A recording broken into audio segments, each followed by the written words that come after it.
요한계시록 4장 1절에서 3절 말씀입니다. 이 요한계시록 2장 3장에서는 일곱 금초대의 교회를 통해서 하나님께서 이루실 구원의 뜻이 무엇인지를 쭉 말씀을 했죠. 이제 4장에서는 4장과 5장은 특히 4장은 이 환난을 통해서 이루실 하나님의 구원의 초점이 어디에 있는가, 이것을 지금 말씀하시고 있는 겁니다. 4장은 우리가 또 이제 읽어보셨겠지만 이제 24장로가 딱 등장을 하죠. 24장로, 흰 옷을 입고 이 하나님의 보좌 주위에 둘러있는 24장로, 이와 같은 영광을 입히시기 위해서 적그리스도의 환난을 하나님께서 허용하셨고, 이제 그와 같은 하나님의 구원의 뜻을 사도 요한을 통해서 보게 하시는 겁니다. 하늘에서 이루시는 구원의 세계를 보게 하는 것이죠. 그러니까 이것은 사람의 어떤 지식이나 이성으로 볼 수 있는 것이 아니고 오직 성령 하나님께서 보게 하셔야 볼 수가 있고 듣게 하셔야 들을 수가 있는 것이고, 또 믿음으로 받는 것도 역시 마찬가지로 사람의 이성으로 받을 수 있는 것이 절대 아닌 겁니다.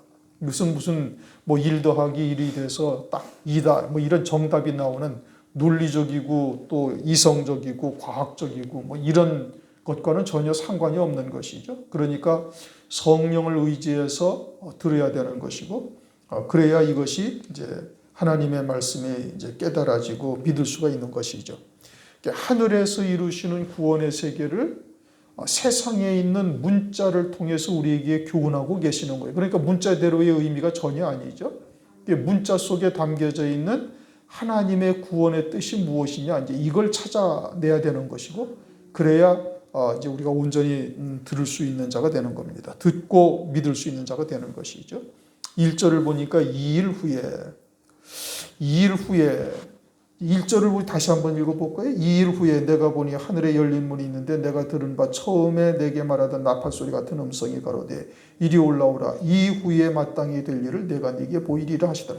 이 일이 있은 후에 이후에 될 일들을 보여주시는 거죠. 이 일은 뭐냐? 그것은 금초대의 교회예요. 2장 3장 금초대의 교회를 통해서 이루실 하나님의 구원의 뜻을 우리에게 보여주신 겁니다.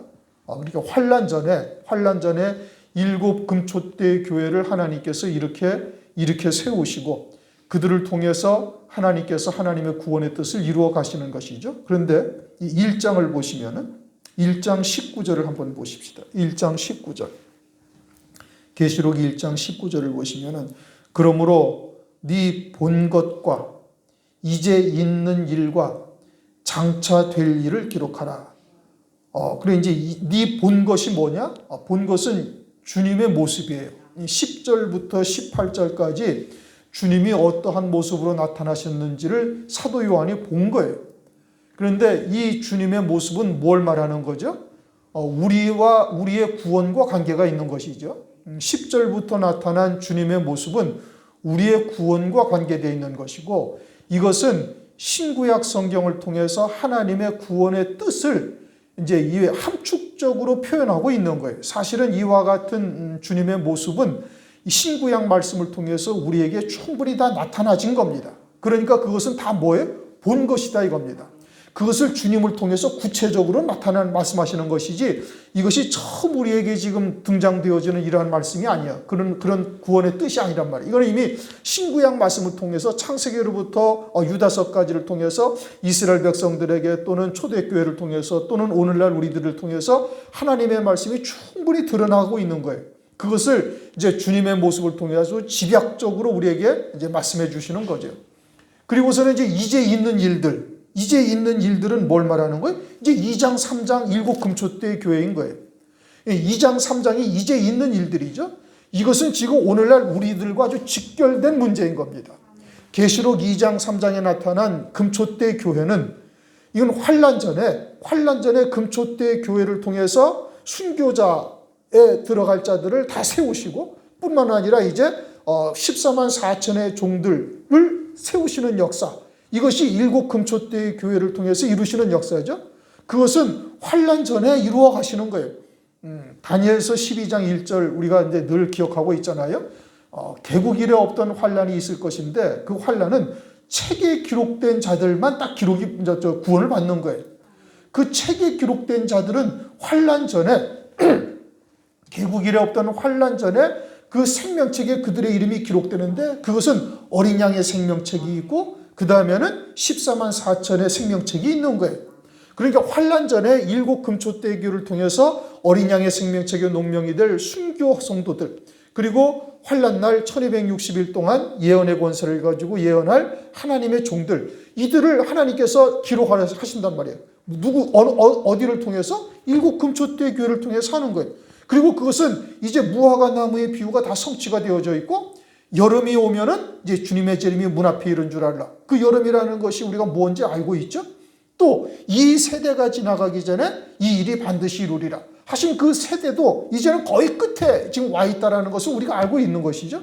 그러면 하나님께서 환란이, 주님의 재림 전에 환란이 있을 것인데 그 환란 가운데 구원하실 하나님의 백성들은 지금 오늘날 이 금초대 교회를 통해서 하나님께서 이루어가고 계시는 거예요. 그리고 그 숫자가 채워지면 하나님께서 이제 환란의 바람을 불게 하시죠.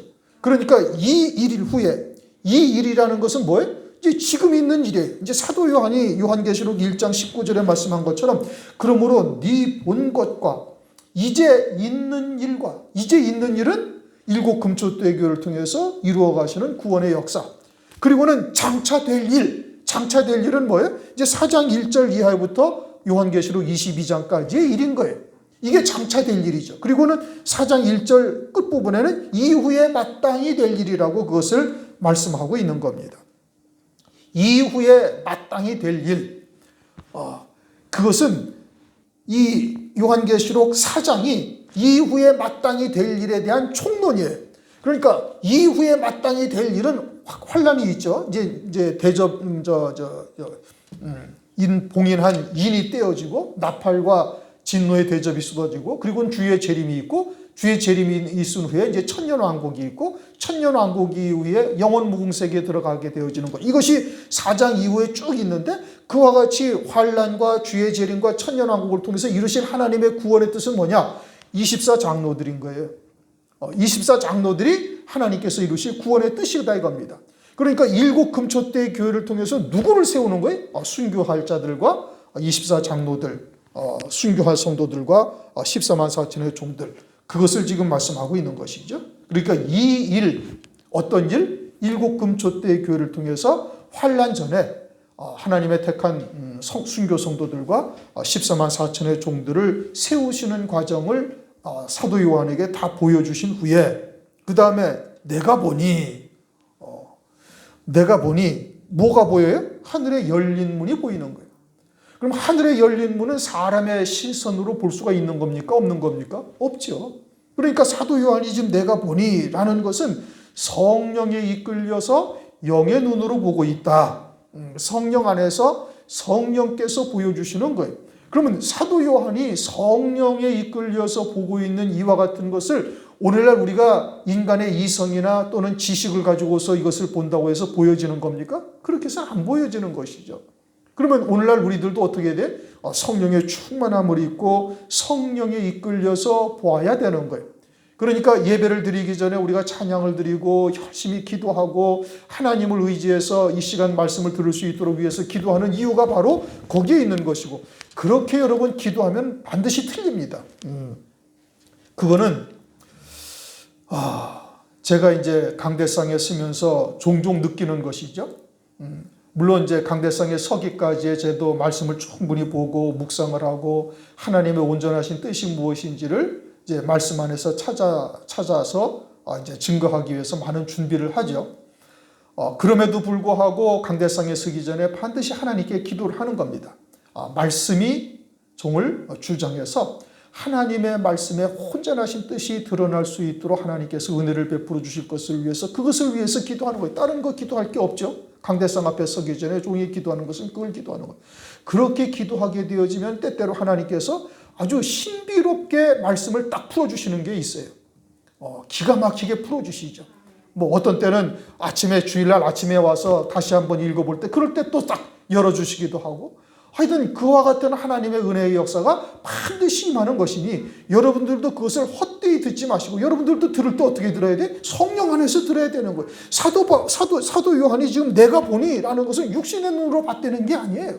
성령으로 본 것을 기록해 놓은 거란 말이에요. 그러면 이것을 우리는 어떻게 들을 수가 있어요? 성령 안에서만 들을 수가 있는 거예요. 이건 아무리 내가 지식을 박사학위를 10개를 가지고 있어도 이건 못 보는 거예요.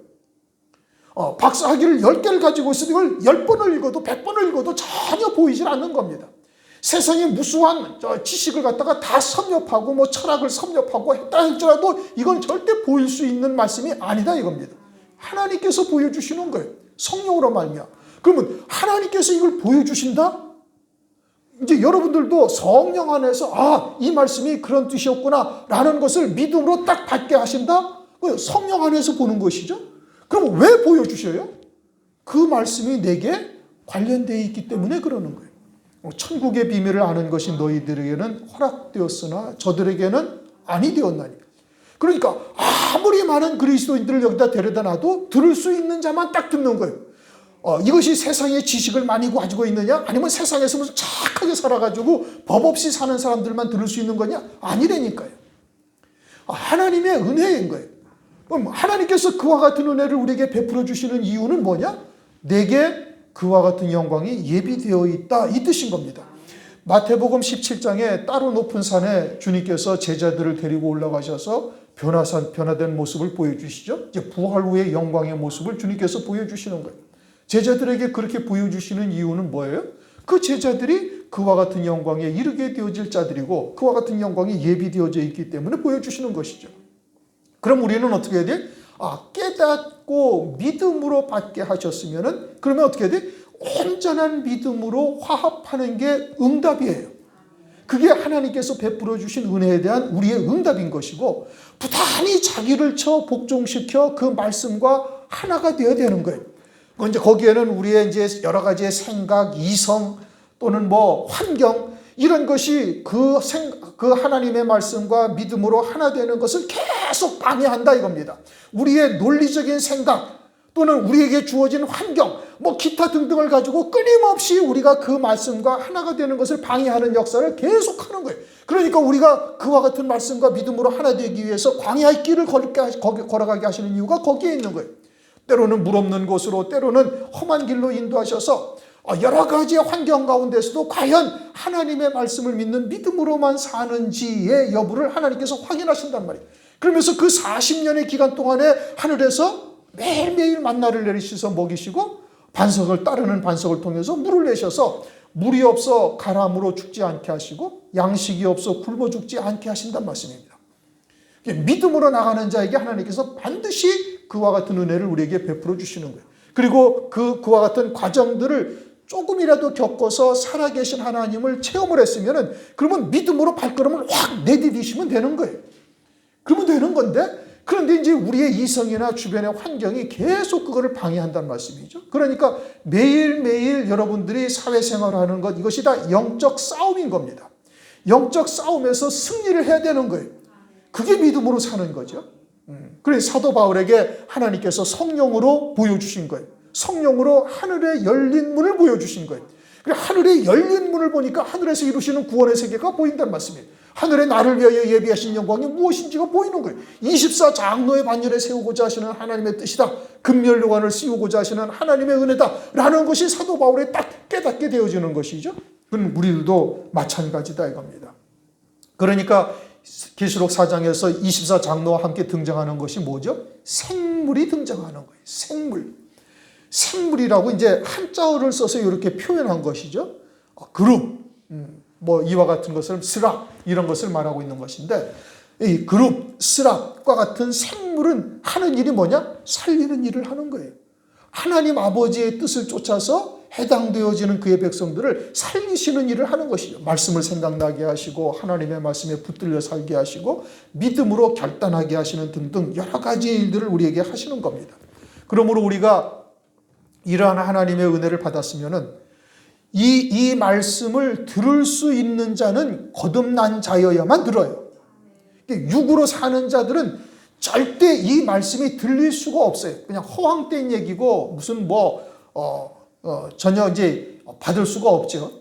그들은 아주 이성적이고 논리적인 것들만 받아들이지 이와 같이 하늘에서 이루시는 구원의 세계를 받을 수가 없다는 말씀이죠. 그러면은 우리가 이와 같은 하나님의 말씀을 들었다라는 것은 에베소서 2장 5절 6절 말씀처럼 하늘에 안침받은 자요, 세례받은 자요, 그리스도 안에 새 피조물이 되어져 있으니까 각자의 신앙을 따라서 들을 수는 있는 거예요. 듣고 그와 같이 정과 욕심을 십자가에 온전히 못 박고 믿음으로 쫓는지의 여부는 우리 각자에게 달려 있어요.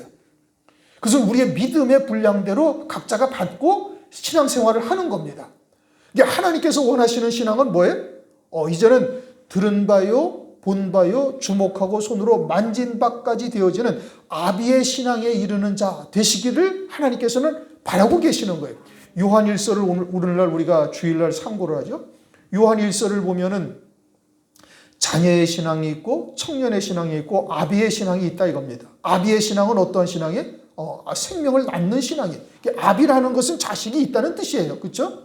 그러면 그것은 뭘 말하는 거예요? 하나님의 말씀을 증거해서 생명을 낳는 자의 자리에까지 이르렀다 이 뜻인 것이고, 청년의 신앙은 이제 본바가 되어져서 이제 아주 하늘의 소망 가운데 확고한 신앙이 되어져서 악한 자의 어떠한 회방과 방해의 역사에도 흔들리지 아니하는 자죠. 그러니 그와 같은 믿음에 이르기를, 최소한도 청년의 신앙에 이르기를 하나님께서는 우리에게 바라고 계시는 거예요. 그러니 그러기 위해서는 어떻게 되는가? 이제 정과 욕심을 철저히 세상에 속한 것들에서 끊어진 자가 되어야 되는 겁니다. 그러지 아니하면 듣기는 들었으니 이것은 거듭난 자요, 자라지를 못하니 젖먹이 어린아이 자녀의 신앙에서 절대 벗어나지를 못하는 겁니다. 그렇게 되어지면 환난 날에 이거는 심각한 문제를 야기하게 되어지는 거예요. 그러므로 아주 철저히 정과 욕심을 십자가에 못 박아야 되는 것이고, 그냥 지식으로 끝나버린다면 이것은 참 안타까운 일인 것이죠. 그래서 이제 하늘문이 열렸어요. 하늘문이 열리니까 내가 들은 바 처음에 내게 말하던 나팔 소리 같은 음성이 가로되, 이제 계시록 1장에서도 나팔 소리 같은 음성을 듣죠. 또 주님이 재림하실 때도 큰 나팔 소리와 함께 재림하신다. 그럼 큰 나팔 소리다. 또는 요한계시록 1장에서는 15절에 많은 물소리가 같다. 나이아가라 폭포 또는 이과수 폭포나 빅토리아 폭포나 어마어마한 폭포 앞에 있으면은 모든 소리가 다 묻혀 들어가 버립니다. 큰 나팔 소리가 나니까 이스라엘 백성들이 그 안에서 한 200만이 있어도 모든 이스라엘 백성들의 소리가 다 거기에 묻혀버리는 거예요. 그러면 이와 같이 큰 나팔 소리다 또는 큰 음성이 큰 물소리와 같다라는 의미는 인간들의 모든 사상, 논리, 이와 같은 것들을 다 묻어버리면서 주님이 재림하신다라는 의미이죠.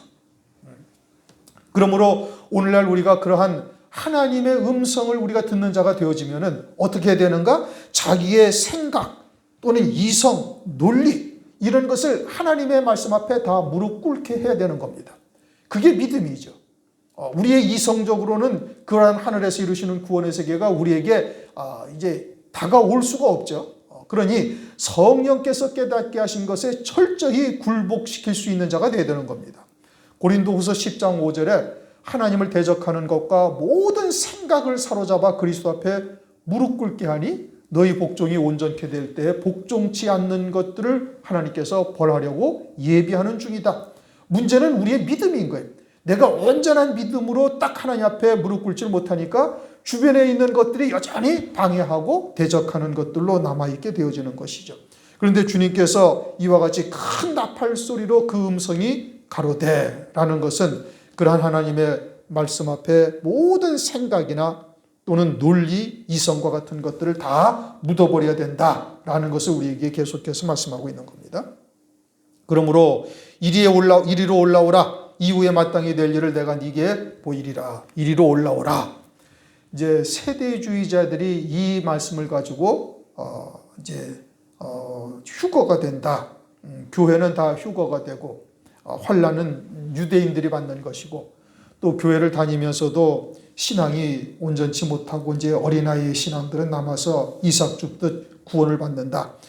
이렇게 주장을 하는데 이것은 그 다음 말씀만 봐도 당장에 틀려요. 2절 보면은 내가 곧 성령에 감동하여야 돼.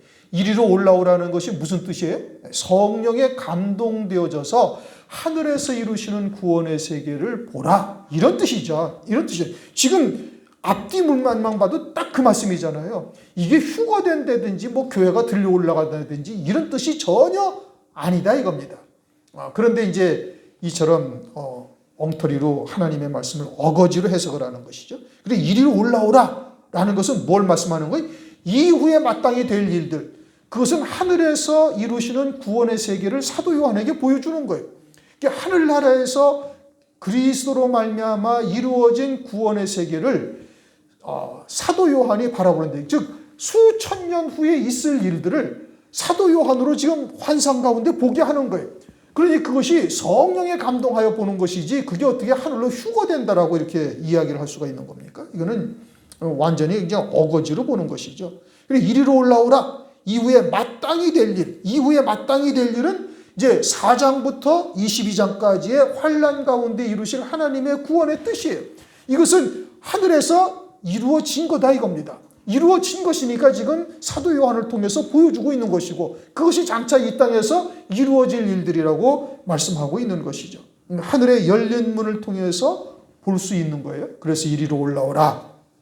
그러면서 이후에 마땅히 될 일은 24장로와 내 생물에 대해서 쭉 말씀을 하시는 겁니다. 24장로를 보여주는 것은 무엇 때문에 보여주는 거예요? 사도 요한에게 그와 같은 영광이 예비되어져 있다는 것이고, 그럼 오늘날 우리들에게 그와 같은 하나님의 뜻을 깨닫게 하시는 이유는 뭐예요? 우리들에게도 그와 같은 영광이 예비되어져 있다 이겁니다.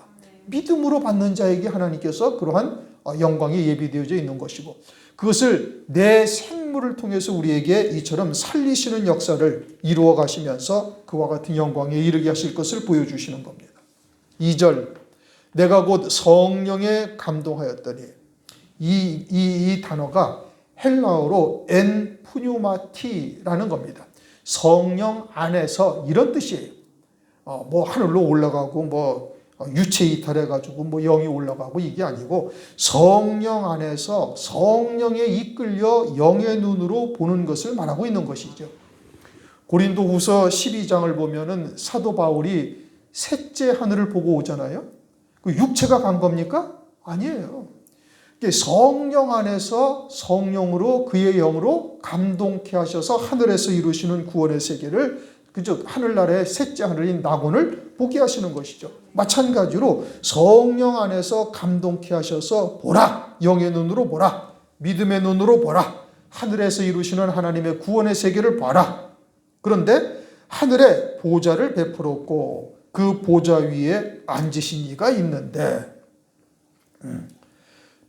이 보좌를 이제 우리가 보통 일반적으로 시은좌라고 얘기를 합니다. 하나님께서 은혜를 베풀어 주시는 그와 같은 하나님이신 것을 말씀하고 있죠. 그래서 이제 사도 요한이 지금 시온산에 계시는 하나님을 보고 있는 겁니다. 근데 구약의 때에도 이스라엘 백성들에게 하나님께서 이스라엘 백성들에게 나타나신 적이 있어요. 그때를 히브리서를 보면 히브리서를 한번 보시고, 히브리서를 보면은 이렇게 말씀하시고, 히브리서 12장 18절부터 23절, 23절까지만 읽습니다. 18절, 히브리서 12장 18절. 다 같이 읽습니다. 너희의 이른 곳은 만질만한 불붙는 산과 흑운과 흑암과 폭풍과 나팔소리와 말하는 소리가 아니라 그 소리를 듣는 자들은 더 말씀하지 아니하시기를 구하였으니 이는 짐승이라도 산에 이르거든 돌로 침을 당하리라 하신 명을 저희가 견디지 못함이라. 그 보이는 바가 이렇듯이 무섭기로 모세도 이르되 내가 심히 두렵고 떨린다 하였으나, 그러나 너희가 이른 곳은 시온산과 살아계신 하나님의 도성인 하늘의 예루살렘과 천만 천사와 하늘에 기록한 장자들의 총회와 교회와 만민의 심판자이신 하나님과 및 온전케 된 의인의 영들과. 이게 하늘나라에 있다는 얘기죠. 그러니까 오늘날 예수 그리스도 안에서 우리는 하나님의 시온산에 우리가 이르렀고, 거기에는 거기 하나님의 총회, 장자들의 총회가 있고, 그리고 교회와 그리고 온전케 된 의인들의 영들이 있다. 그러니까 구약에 나타나신 하나님은 이스라엘 백성들에게 아주 무섭고 두려운 하나님이었죠. 그래가지고 막 흑암과 나팔 소리와 막 번개와 천둥 소리 같은 것이 들리면서 이스라엘 백성들이 우리가 더 하나님의 말씀을 듣다가는 그냥 제명에 못 살겠다, 뭐 이렇게까지 할 정도로 모세도 심히 두렵고 두려워했다라고 이제 말씀하실 정도로 구약에 나타나신 하나님은 그러한 하나님이었는데, 이제 그리스도 안에 우리에게 보여주신 하나님은 너희들에게는 그런 것이 아니라 하나님의 시온산인데 거기는 하나님의 장자들의 총회가 있고 교회가 있고 의인들의 영들이 있는 곳이다, 이렇게 말씀을 하고 있는 겁니다. 그러면 지금 우리에게 보여주시는, 사도 요한에게 보여주시는 하늘의 보좌는 지금 그리스도 안에서 우리에게 보여주시는 곳이에요. 그리고서는 그 뒤에 나온 것이 누가 나왔어요? 24장로가 나온 겁니다. 24장로는 이미 말씀드린 것처럼 이제 첫째 부활의 영광을 입는 자들, 순교한 성도들의 영광을 말씀하고 있는 것이고, 그런데 이제 여기에 교회와 의인들의 영들이 히브리서 12장에서는 기록이 되어져 있는데, 교회와 의인들의 영들에 대해서는 성경에서 말씀하고 있지 않아요. 요한계시록에서는 그것을 말씀하고 있지 않아요. 왜냐? 요한계시록의 말씀의 초점은 어린 양의 아내들에게만 딱 있습니다. 휴거된 성도들도 하나님의 이 요한계시록의 말씀의 대상이 아니에요. 이것은 요한계시록 19장, 20장, 21장에서 말씀하고 있죠. 19장에 어린 양의 안에 희고 깨끗한 세마포를 입은 자들을 말씀하시고, 계시록 20장에서는 예수의 증거와 하나님의 말씀을 인하여 목배임 받고 첫째 부활의 영광을 입는 자들, 21장에서는 어린 양의 아내가 새 예루살렘 성이다. 그러면 요한계시록에서 말씀하시는 하나님의 말씀의 초점은 어디에다가 지금 방점을 찍고 계시? 어린 양의 아내 그리스도의 신부예요. 24장로들인 거예요. 금멸류관 쓴 24장로들 외에는 지금 하나님의 교회 또는 의인들의 온전케 된 의인들의 영들, 이것은 하나님의 말씀의 초점에서 지금 멀리 떨어져 있는 거예요. 요한복음 2장 1절, 사흘 되던 날 갈릴리 가나에 어린 양의 혼인잔치가 있다. 어린 양의 혼인잔치가 아니라 갈릴리 가나에 혼인잔치가 있는데, 그것은 온 세상 목회자들이 다 인정하는 것이 주의 재림과 어린 양의 혼인잔치에 대한 비유적 계시다라고 하는 것은 온 세상 목회자가 다 알고 있죠. 그리고 주님이 거기에서 첫 번째 표적을 딱 베푸신 거예요. 그것은 주님이 이 땅에 오셔서 육신을 입고 오셔서 십자가 위에서 희생하시고 3일 만에 부활하셔서 하나님 보좌 우편 영광 중에 앉아 계신 이 모든 일들의 모든 초점이 어디에 맞추어져야 되는 것입니까? 어린 양의 혼인잔치에 딱 맞추어져 있다는 것이죠. 마찬가지로 요한계시록도 그거예요. 이게 요한계시록의 모든 말씀의 초점은 어린 양의 혼인잔치에 있는 거예요.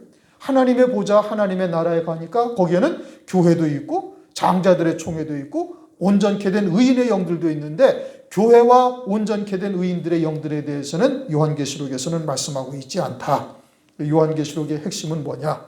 그리스도의 신부요 환난날에 사역하는 14만 4천의 종들이고, 그것은 7 금초대의 교회를 통해서 그들을 세우시는 것이고, 그 일은 오늘날 하나님께서 이루어가고 계시다.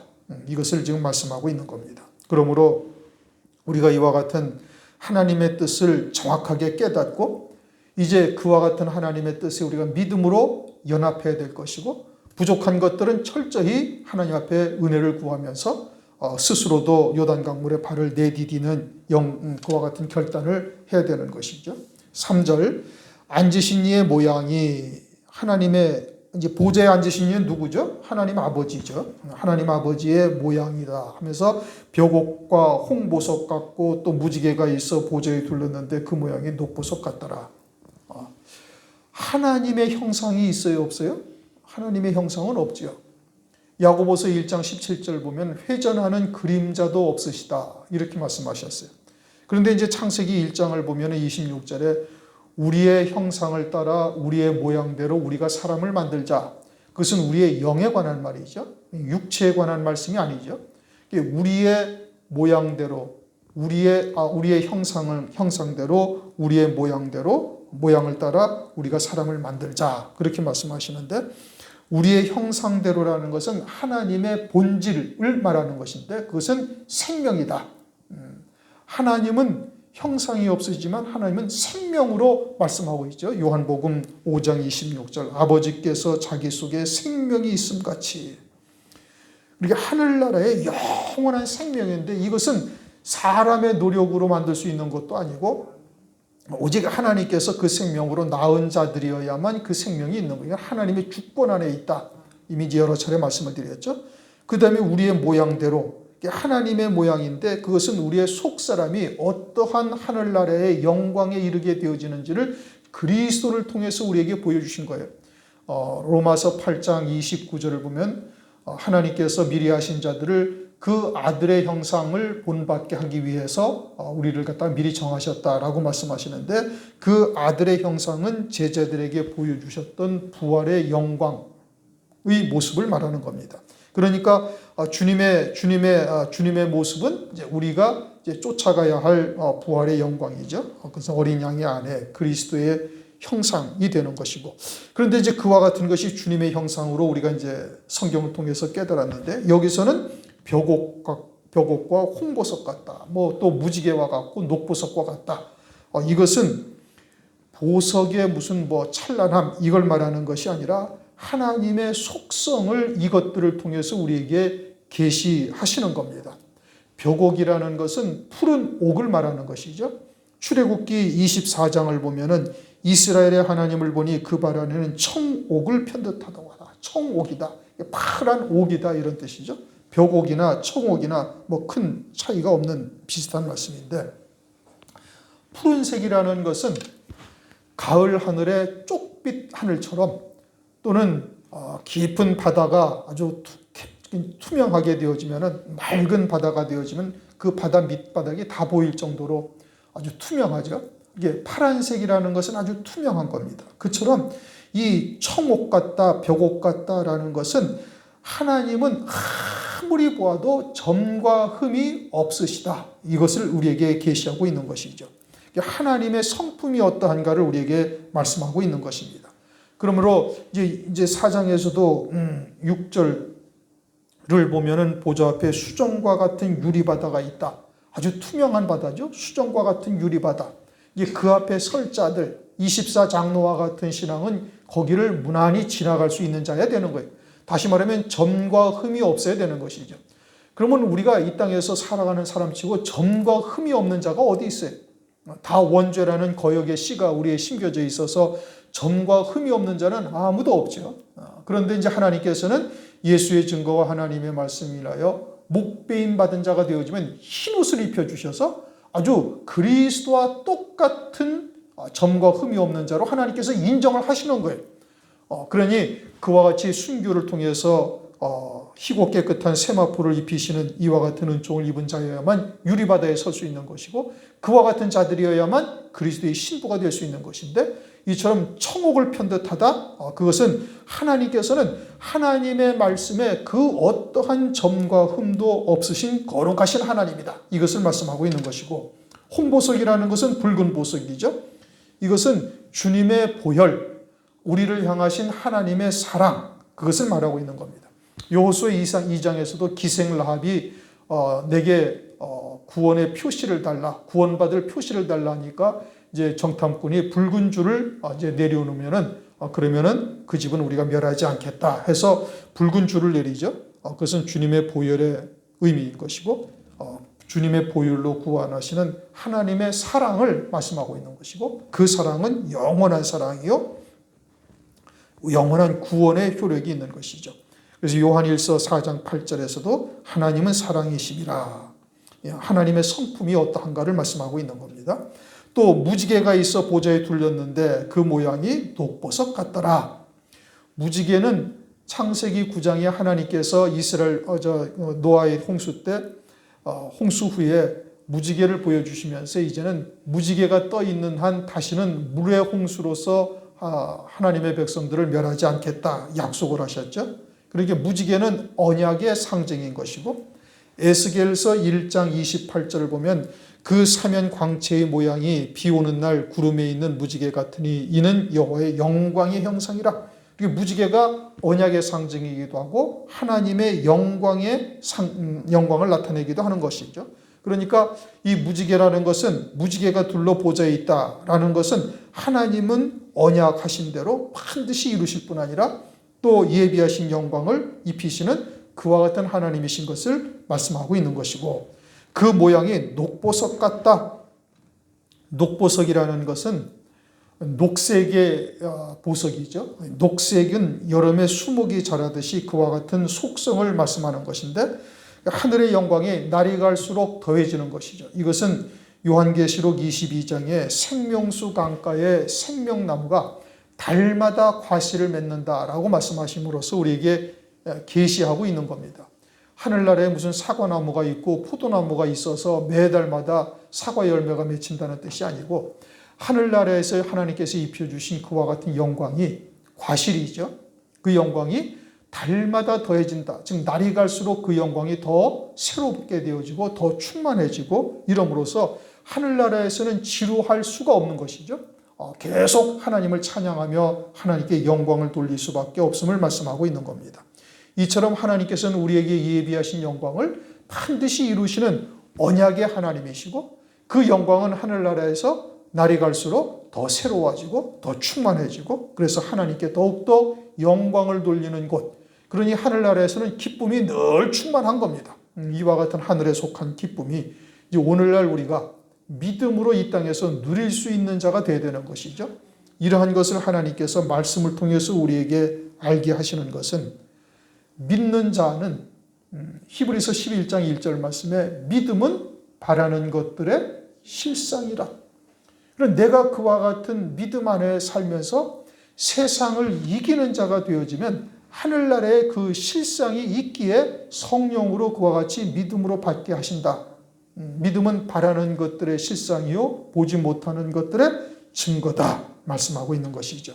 그러므로 하나님이 어떠한 하나님이신가 우리가 그것을 잘 깨닫고 이러한 하나님의 속성, 성품을 통해서 하늘에서 이루신 구원의 세계를 우리가 헤아릴 수가 있으며 이제 믿음으로 받은 자들에게는 그와 같은 믿음 안에서 그것을 이 땅에서 누릴 수 있는 자가 되어야 되는 거예요.